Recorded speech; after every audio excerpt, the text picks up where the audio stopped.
Hello everyone, how are you doing? This is MD Tech here for another quick tutorial. In today's tutorial, I'm going to show you guys how to resolve if Outlook email notifications are not giving the normal sound when new mail is received. So this should hopefully be a pretty straightforward process, guys, and without further ado, let's go ahead and jump right into it.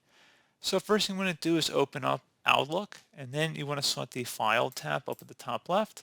Go down and select Options on the left panel, and then on the left side, you want to select Mail, and now on the right underneath where it says Message Arrival, check mark next to where it says When New Messages Arrive, check mark Play a Sound, and then you want to select OK, and that's all you have to do.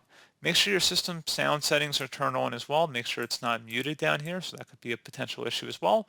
And make sure your physical speakers are turned on as well if they have an on or off button.